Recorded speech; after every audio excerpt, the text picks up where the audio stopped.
তো টপিকটো হল এনেকুৱা যে ডাইলেক্ট্ৰিক পৰা বিদ্যুৎ আৰু পলাৰাইজেশ্যন মেৰুকৰণ এই টপিকটোৰ বিষয়ে পঢ়িম এতিয়া ডাইলেক্ট্ৰিক্স পঢ়াৰ আগতে বা পৰা বিদ্যুৎ পঢ়াৰ আগতে আমি কিছু কথা গম লৈ লওঁ যে পৰিবাহী পদাৰ্থ আৰু অপৰিবাহী পদাৰ্থ কি পৰিবাহী পদাৰ্থৰ যিখিনি কথা আমি অলৰেডি আগৰ ক্লাছটোত গম পালো যে পৰিবাহী পদাৰ্থ এটা যদি মই লওঁ পৰিবাহী পদাৰ্থত কি থাকে তাতে মুক্ত ইলেক্ট্ৰনসমূহ থাকে যদি মুক্ত ইলেক্ট্ৰনসমূহ থাকে তেতিয়াহ'লে মুক্ত ইলেক্ট্ৰনবোৰ যেনে তেনে ঘূৰি ফুৰিব পাৰে যেতিয়াই সেই পৰিবাহী পদাৰ্থটো বাহ্যিক এখন বিদ্যুৎ ক্ষেত্ৰত আমি থৈ দিম তেতিয়া কি হয় সেই মুক্ত ইলেক্ট্ৰনবোৰ আৰু তাতে থকা আয়নছ ধনাত্মক আধানবোৰ কি হয় এখন নিৰ্দিষ্ট ক্ষেত্ৰ বিদ্যুৎ ক্ষেত্ৰ সেই পৰিবাহী পদাৰ্থটোৰ ভিতৰত উৎপন্ন কৰে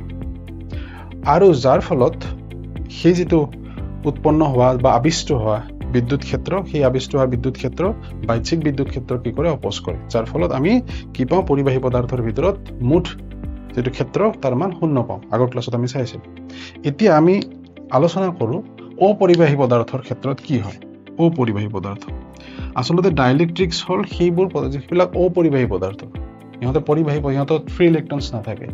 ডাইলেক্ট্ৰিক্স মানে কোনবিলাক ধাতু বা কোনবিলাক পদাৰ্থক অপৰিবাহী পদাৰ্থ এতিয়া ডাইলেক্ট্ৰিক্সৰ যদি ডেফিনেশ্যন যদি খুদে তেতিয়াহ'লে এনেকুৱা হ'ব ডাইলেক্ট্ৰিক্স বা পৰাবিদ্যুৎ পদাৰ্থসমূহ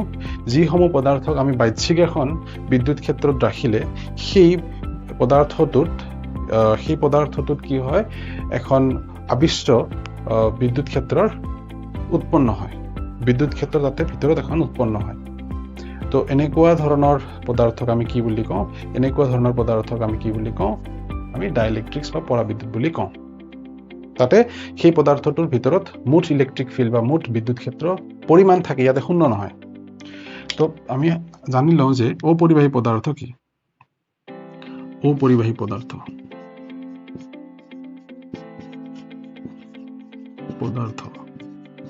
এটা অপৰিবাহী পদাৰ্থ ইয়াৰ বিষয়ে ডিটেইলছ কি কম অপৰিবাহী পদাৰ্থ ইয়াতে দুটা টাইপস আমি ইয়াতে আলোচনা কৰিম এটা হল পলাৰ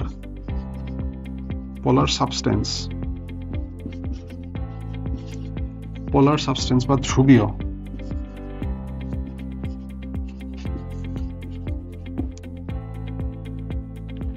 পদাৰ্থ আৰু নন পলাৰ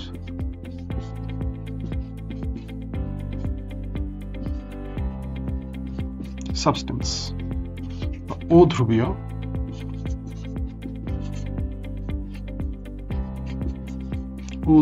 পদাৰ্থ এই দুটা ভাগত আমি বিভক্ত কৰিব পাৰো অপৰিবাহী পদাৰ্থসমূহ এতিয়া অপৰিবাহী পদাৰ্থসমূহৰ এই যে দুটা প্ৰকাৰ পদাৰ্থক যদি বাহ্যিক ক্ষেত্ৰত ৰাখো কেনেকুৱা হয় অধ্ৰুৱীয়ক যদি বাহ্যিক ক্ষেত্ৰত ৰাখো কেনেকুৱা হয় সেইটো আমি ইয়াতে চাওঁ তেতিয়াহ'লে অপৰিবাহী পদাৰ্থবোৰে ডাইলেক্ট্ৰিক্স হয় আমি কেতিয়া ডাইলেক্ট্ৰিক্স বুলি কম তাক যেতিয়া সেই অপৰিবাহী পদাৰ্থ বাহ্যিক ক্ষেত্ৰত ৰাখিম বাহ্যিক ক্ষেত্ৰত ৰাখিলে সেই পদাৰ্থৰ ভিতৰত এখন ক্ষেত্ৰ পোৱা যায় প্ৰথমতে আমি স্টাৰ্ট কৰো পলাৰ সাবষ্টেন্সেৰে ধ্ৰুৱীয় পদাৰ্থবিলাকৰ এটা নিৰ্দিষ্ট গুণ আছে তোমালোকে কেমিষ্ট্ৰিত এটা পাইছা যে H2O বিশেষভাৱে এই H2O দুটা হাইড্ৰজেন আৰু এটা অক্সিজেন থাকে তো ইহঁত কেইটাই কি কৰি থাকে এটা নিৰ্দিষ্ট কোণ কৰি থাকে এংগেল এটো অক্সিজেনটো নিগেটিভ হয় আৰু এই দুটা হল পজিটিভ নিগেটিভ আধান আৰু পজিটিভ আধান দুটা নিৰ্দিষ্ট দিশত অৱস্থিত হয় সেই কাৰণে ইহঁতক আমি পলাৰ মলিকুলছ বুলি কওঁ ধ্ৰুৱীয় পদাৰ্থবিলাক যদি এনেকে থাকে তেতিয়াহ'লে ধ্ৰুৱীয় পদাৰ্থবিলাকৰ কি থাকিব ডাইপল মোমেন্ট থাকিব কি থাকিব ডাইপল মোমেন্ট ভ্ৰামক থাকিব ভ্ৰামকৰ দিশ কোনফালে হয় নিগেটিভ টু পজিটিভ হয় এতিয়া মই এই ধ্ৰুৱীয় পদাৰ্থক বাহ্যিক ক্ষেত্ৰ এখনত যদি ৰাখো কেনেকুৱা হ'ব চাবা সো বাহ্যিক ক্ষেত্ৰত মই যদি ৰাখো বাহ্যিক ক্ষেত্ৰ ধৰিছো এটো মোৰ ধ্ৰুৱীয় পদাৰ্থ ঠিক আছে আৰু এই বাহ্যিক ক্ষেত্ৰ ৰখাৰ আগতে মই তাক প্ৰথমতে ৰাখিছো বাহ্যিক ক্ষেত্ৰ নোহোৱাকে তো দুটা অৱস্থা মই দেখুৱাইছো বাহ্যিক ক্ষেত্ৰ যেতিয়া নাথাকিব তেতিয়া এই পলাৰ মলিকুলছবোৰ সাবষ্টেন্সত থকা এই পদাৰ্থৰ ভিতৰত থকা মলিকুলছবোৰ এনেকে নিগেটিভ পজিটিভ বেলেগ বেলেগ দিশত ইহঁতে থাকে তেতিয়া ইহঁতৰ ওপৰত কোনো ধৰণৰ বাহ্যিক ক্ষেত্ৰ নাথাকে তো ইহঁতৰ দিশ অৰ্থাৎ কিহৰ দিশ এই মোমেন্টৰ দিশ ডাইপল মোমেন্ট অৰ্থাৎ ভ্ৰামকৰ দিশ নিগেটিভৰ পৰা পজিটিভ তো ভ্ৰামকৰ দিশৰ যেটো ওৰিয়েন্টেশন বা ভ্ৰামকৰ যিবিলাক দিশ ৰেন্ডম ডাইৰেকশনত কি হৈ থাকে সজ্জিত হৈ থাকে তো এজ এ ৰিজাল্ট তুমি যদি নেট অৰ্থাৎ মুঠ ভ্ৰামকৰ মান উলিয়াব যোৱা তেতিয়াহ'লে শূন্য পাবা কেতিয়া যেতিয়া ইয়াৰ ওপৰত বাহ্যিক ফিল্ড নাথাকে ঠিক আছে হল ওকে এতিয়া মই বাহ্যিক ক্ষেত্ৰ মই দিলো দিয়াৰ ফলত কি হ'ব এই যিবিলাক তুমি সাবষ্টেন্স দেখি যায় যাৰ ভ্ৰামক আছে সিহঁতে কি হ'ব এলাইন কৰিব along the direction of electric field এনেকৈ থাকিব লাইন পাতিব ঠিক আছে এতিয়া এই যে বাহ্যিক ক্ষেত্ৰখন দিলো যাৰ ফলত মোৰ মলিকুলসমূহ অৰ্থাৎ মৌলসমূহ এক নিৰ্দিষ্ট দিশত সজ্জিত হৈ থাকে এই অৱস্থাত এই যে নিগেটিভ আধানটো আছে এই নিগেটিভ আধানে এই পজিটিভ আধানে এই নিগেটিভ আধানক কি কৰিব প্ৰশমিত কৰে ইয়াতে থকা এই মৌলটোত থকা পজিটিভ আধানে ইয়াক এই নিগেটিভক প্ৰশমিত কৰে ইয়াতে থকা পজিটিভে এই নিগেটিভক প্ৰশমিত কৰে ইয়াতে থকা পজিটিভে নিগেটিভক প্ৰশমিত কৰিলে পজিটিভে নিগেটিভক প্ৰশমিত কৰি পেলাই ইহঁতৰ ইফেক্টবোৰ নোহোৱা হৈ যায় যেতিয়া নোহোৱা হৈ যায় থাকিব কি ইফেক্ট কিহৰ ইফেক্ট থাকিব ইহঁতৰ ইফেক্ট সো থাকিব ইহঁতৰ ইফেক্ট অকল এইটো সাইডত নিগেটিভ আধানসমূহ থাকিল আৰু এইটো সাইডত পজিটিভ আধানসমূহ থাকিল ঠিক আছে তো পোলাৰ সাবষ্টেন্স ধ্ৰুৱীয় পদাৰ্থটোক যেতিয়া মই বাহ্যিক ক্ষেত্ৰ এখনত ৰাখিম তেতিয়া সেই পদাৰ্থটোৰ এটা সাইডে নিগেটিভ আধানবোৰ সজ্জিত হয় আন এটা সাইডে পজিটিভ আধানবোৰ সজ্জিত হয় যাৰ ফলত ইয়াৰ ভিতৰত কি পোৱা যায় ইনডিউসড ইলেক্ট্ৰিক ফিল্ড ইনডিউসড এটা বিদ্যুৎ ক্ষেত্ৰ আবিষ্ট হয় ভিতৰত আৰু এই বিদ্যুৎ ক্ষেত্ৰ যে আবিষ্ট হৈছে এটা কাৰ কাৰণে হৈছে বাহ্যিক ক্ষেত্ৰৰ কাৰণে হৈছে ঠিক এতিয়া তো নেট ইলেক্ট্ৰিক ফিল্ড থাকিব ভিতৰত এটো তো আবিষ্ট হৈছে ইয়াৰ কাৰণে তো মোট ক্ষেত্ৰৰ প্ৰাবল্যৰ মান কিমান ভিতৰত মোট ক্ষেত্ৰ প্ৰাবল্যৰ মান যেটো বাহিৰত আছিল তাৰ পৰা এটো মাইনাস কৰি দিলে আমি পাম অৰ্থাৎ এতিয়া এই মোট ক্ষেত্ৰ প্ৰাবল্যৰ মান cannot be 0 শূন্য নহয় পৰিবাহী পদাৰ্থত কিন্তু শূন্য হৈছিল ভিতৰত ফিল্ড শূন্য হৈছিল এটা কিন্তু শূন্য নহয় তো ইয়াতে কি হ'ব নেট ফিল্ড থাকিব এক নেট মুঠ ক্ষেত্ৰ প্ৰাবল্যৰ মান থাকিব এই অৱস্থাত এই ধ্ৰুৱীয় পদাৰ্থ বিধক আমি কম ডাইলেক্ট্ৰিক্স বা পৰাবিদ্যুৎ সাবষ্টেন্স এটা নন পোলাৰ সাবষ্টেন্স কোনবোৰ যেনে কাৰ্বন ডাইঅক্সাইডৰ কাৰ্বনটো মাজত থাকিব অক্সিজেন দুটা দুফালে থাকিব ইহঁতৰ মাজত কেতিয়া এংগেল হ'ব নোৱাৰে সো কি হয় এই পজিটিভ আৰু নিগেটিভ আধানৰ যেটো সেন্টাৰ কোইনসাইড কৰি থাকে মানে একেলগে থাকে তো আলটিমেটলি মই কি ক'ব বিচাৰিছো যে কাৰ্বন ডাইঅক্সাইডৰ নিচিনা এই যিবিলাক মৌল আছে এই মৌলসমূহ কি হয় নন পোলাৰ হয় ধ্ৰুৱীয় নহয় তো ইহঁতৰ কি নাথাকিব ডাইপল মোমেন্ট অৰ্থাৎ ইহঁতৰ ভ্ৰামকৰ মান নাথাকে দ্বিমেৰু ভ্ৰামকৰ মান নাথাকে এতিয়া যদি বাহ্যিক ক্ষেত্ৰ নিদিও তেতিয়া আৰু যদি বাহ্যিক ক্ষেত্ৰ দিও তেতিয়া কেনেকুৱা হয় চাও যেতিয়া বাহ্যিক ক্ষেত্ৰ মই নিদিও তেতিয়া ইহঁত পৰমাণু যেনেকুৱা ভিতৰত এটা নিউক্লিয়াছ তাৰ চাৰিওফালে ইলেক্ট্ৰনছবোৰ এনেকৈ থাকে এটমবোৰ এনেকৈ থাকে নিউক্লিয়াছ চাৰিওফালে ইলেক্ট্ৰনসমূহ এনেকৈ থাকে নিউক্লিয়াছ চাৰিওফালে ইলেক্ট্ৰন কৰো যদি মই ইয়াৰ ওপৰত বাহ্যিক ক্ষেত্ৰ এখন লগাও তেতিয়া কি হয় ইলেক্ট্ৰনসমূহ এটা দিশত যাব আৰু নিউক্লিয়াছ পজিটিভ এটা দিশত যাব সো ইলেক্ট্ৰনসমূহ ইফালে আহিব আৰু পজিটিভ আয়নছ ইফালে আহিব প্ৰতিটো এটমে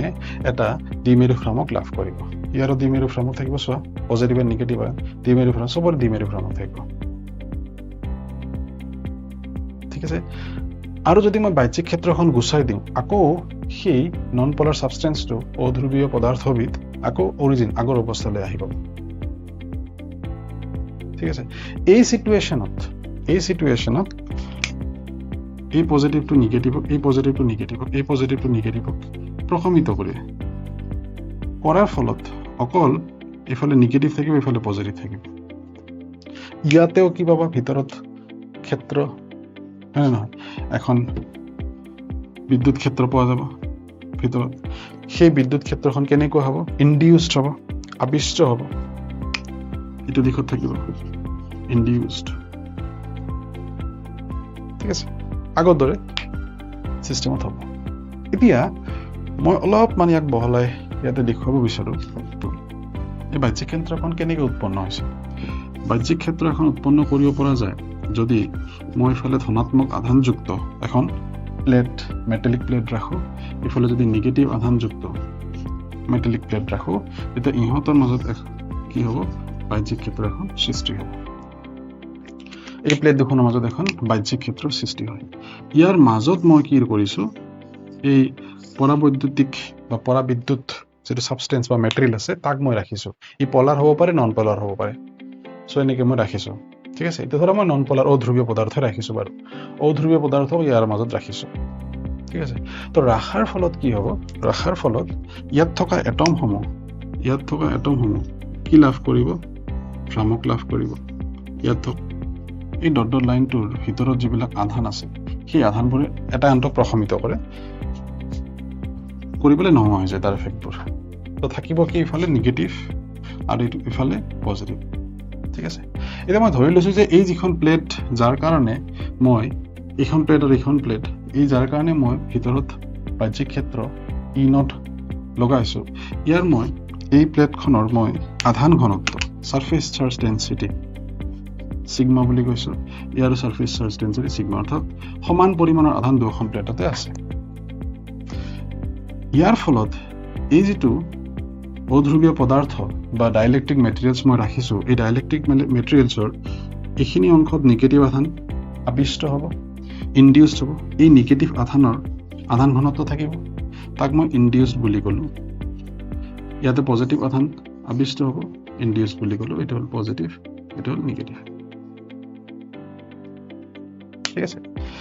এতিয়া ইয়াৰ ভিতৰত যেটো ক্ষেত্ৰ আমি পাম ইয়াৰ ভিতৰত যেটো আমি ক্ষেত্ৰ পাম ইনডিউসড ফিল্ড এটো পজিটিভৰ পৰা নেগেটিভ ডাইৰেকশনত ইনডিউসড ফিল্ডৰ ডাইৰেকশন থাকিব ইনডিউসডৰ আৰু ৰিজাল্টেন্ট যেটো বা নেট যেটো ফিল্ড থাকিব নেট ফিল্ডৰ ডাইৰেকশন ইফালে হ'ব এটা ডাইৰেকশন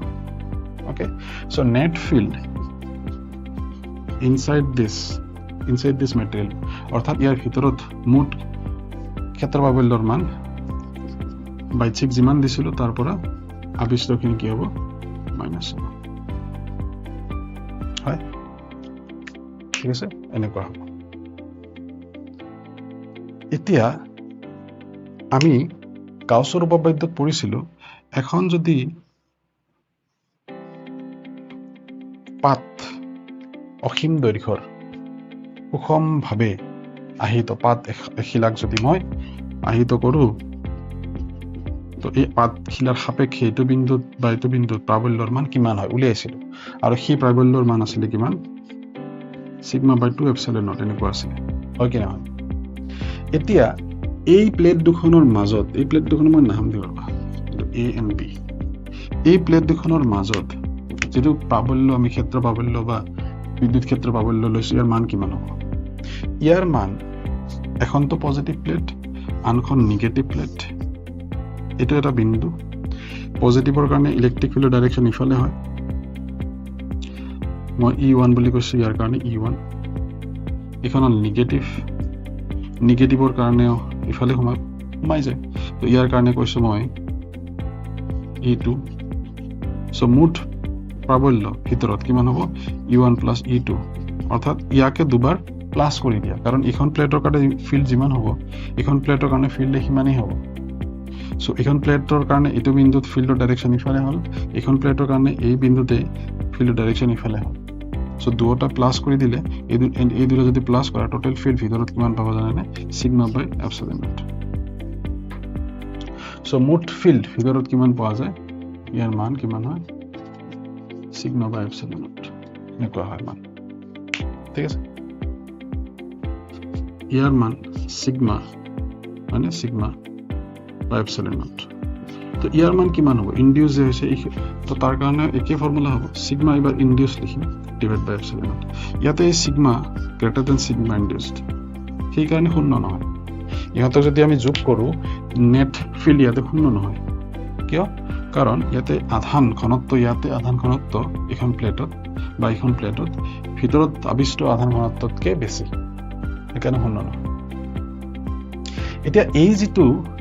ডাইলেক্ট্ৰিক মেটেৰিয়েলছ বা পৰাবিদ্যুৎ মাধ্যম বা পদাৰ্থ তাৰ এটা বিশেষ প্ৰপাৰ্টি আছে সেইটো হ'ল ডাইলেক্ট্ৰিক কনষ্টেণ্ট আমি ইলেক্ট্ৰষ্টেটিক্সৰ যেতিয়া আমি ফ'ৰ্চ পঢ়িছিলোঁ তাতে পাইছিলোঁ ডাইলেক্ট্ৰিক কনষ্টেণ্টৰ বিষয়ে চ' সেই ডাইলেক্ট্ৰিক কনষ্টেণ্টটো হ'ল এটা এনেকুৱা পেৰামিটাৰ এটা ভেলু ঠিক আছে যিটো ভেলুৰ কেনেকুৱা গুণ দিব যে যিটো ভেলু আমাৰ নেট ইলেক্ট্ৰিক ফিল্ডৰ মানটো সূচাব কেনেকুৱা সাপোজ ধৰা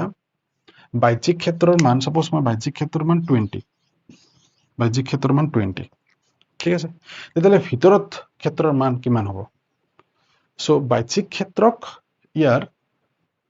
ক্ষেত্ৰক সেই মেটেৰিয়েলটোৰ অৰ্থাৎ ডাইলেক্ট্ৰিক অৰ্থাৎ পৰাবিদ্যুৎ মাধ্যমৰ যিটো ডাইলেক্ট্ৰিক কনষ্টেণ্ট থাকিব পৰাবিদ্যুৎ ধ্ৰুৱক যিটো থাকিব তাৰে ডিভাইড কৰিব লাগে dielectric constant net field dielectric external field divided by net ভিতৰত কিমান হ'ব এইটো ডাইলেক্ট্ৰিক কনষ্টেণ্ট হৈছে ঠিক আছে চ' ডাইলেক্ট্ৰিক কনষ্টেণ্টটো এটা পাৰ্টিকুলাৰ ভেলু যিটো ভেলু কি কৰে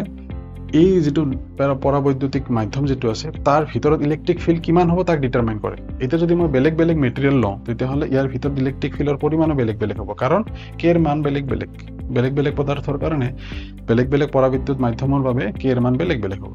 ডাইলেক্ট্ৰিক কনষ্টেণ্টৰ মান বেলেগ হ'ব ৰাইট সেইকাৰণে নেট ইলেক্ট্ৰিক ফিল্ডৰ মানো ইয়াৰ ভিতৰত বেলেগ হ'ব যদি এনেকুৱা হয় তেতিয়াহ'লে মই এনেকৈ লিখিব পাৰোঁ সিগমা এনেকৈ লিখো 1 by epsilon naught sigma minus sigma induced ইয়াৰ মানটো কিমান sigma by epsilon naught right sigma divided by epsilon naught into k তো epsilon get cancel যদি epsilon cancel হয় তেতিয়াহ'লে k এর ভ্যালু কিমান হ'ব k এর ভ্যালু হ'ব sigma minus sigma induced এনেকুৱা হ'ব ডাইলেক্ট্ৰিক কনষ্টেণ্ট মানে কি অনুমান কৰে এই পদাৰ্থৰ কাৰণে k এৰ মান কিমান হ'ব So, যদি পৰিবাহী পদাৰ্থ হয় পৰিবাহী পদাৰ্থৰ বাবে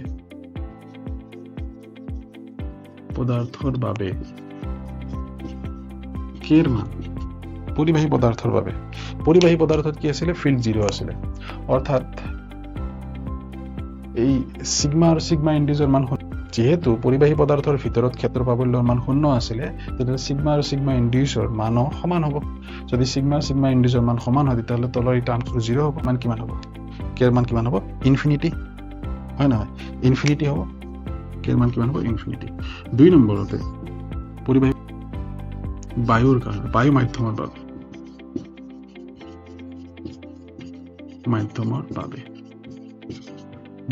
বাবে কি হ'ব এটা বায়ু মাধ্যমৰ বাবে এই ইনডিউসটো নাথাকে কাৰণ যেহেতু মাধ্যমটো বায়ু তো